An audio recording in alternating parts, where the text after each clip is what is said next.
Hi, നമ്മളിന്ന് കാണിക്കുന്നത് ഓൺലൈനായി വാങ്ങിച്ച 2-3 ഐറ്റംസാണ്. ഇത് നല്ല കട്ടിയുള്ള ഒരു സ്റ്റീലിൻ്റെ ഡബ്ബയാണ്. ഇത് 3 എണ്ണമാണ് ഇതിനകത്ത് വരുന്നത്. നല്ല കട്ടിയുണ്ട് ഈ സ്റ്റീൽ ഡബ്ബയ്ക്ക്. ഞാൻ കുറച്ചുകൂടെ ലെങ്ത് പ്രതീക്ഷിച്ചിരുന്നു, പക്ഷേ അത്രയും ലെങ്ത് ഇല്ലെങ്കിലും നല്ല കട്ടിയുള്ള സ്റ്റീലിൻ്റെ ഡബ്ബകളാണ്. മീഷോയിൽ നിന്നാണ് വാങ്ങിച്ചേക്കുന്നത്. ഇത് നമുക്ക് പിന്നെ നെയ്യൊക്കെ ഇട്ട് വെക്കാനും ഒക്കെ യൂസ് ചെയ്യാൻ പറ്റിയ ഒരു പാത്രമാണ്.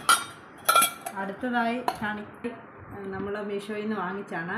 ഒരു 4 റാക്കാണ് ബാത്റൂമിലൊക്കെ യൂസ് ചെയ്യാൻ വേണ്ടിയിട്ടുള്ളത്. നല്ല കട്ടിയുള്ള പ്ലാസ്റ്റിക്കാണിത്, നല്ല മെറ്റീരിയലാണ്. ഇങ്ങനത്തെ 4 റാക്കും ഈ സോപ്പൊക്കെ വെക്കാൻ വേണ്ടിയിട്ട് ഇങ്ങനത്തെ ചെറിയ ഒരു റാക്കുമുണ്ട്. ഇങ്ങനെ ഇത്രയുമാണ് ഇതിൽ വന്നിരിക്കുന്നത്. റാക്ക് ഫിറ്റ് ചെയ്യാനുള്ള സ്റ്റിക്കറാണിത്. ഇതിനും നല്ല ക്വാളിറ്റിയാണ്, നല്ല റിവ്യൂസ് ഉള്ള പ്രോഡക്റ്റാണിത്. ഇതും മീഷോയിൽ നിന്നാണ് വാങ്ങിച്ചിരിക്കുന്നത്. ഇത് ആമസോണിൽ നിന്ന് വാങ്ങിച്ച ഒരു പൗച്ചാണ്. നല്ല ക്വാളിറ്റിയാണ്. ഇത്രയും ക്വാളിറ്റിയൊന്നും നമ്മൾ പ്രതീക്ഷിച്ചിരുന്നില്ല. ആദ്യം ഒരു പൗച്ച് ഓർഡർ ചെയ്തിരുന്നു, അന്നേരം നമ്മൾ സ്ഥലത്തിനകത്തപ്പോൾ അത് റിട്ടേൺ ആയിപ്പോയി. രണ്ടാമത് വാങ്ങിച്ചാണ്. നല്ല ക്വാളിറ്റിയിലുള്ള നല്ല ഒരു പൗച്ചാണ്. 290 രൂപയാണ് ഇതിന്. ആമസോണിൽ നിന്ന് വാങ്ങിച്ചാണ്.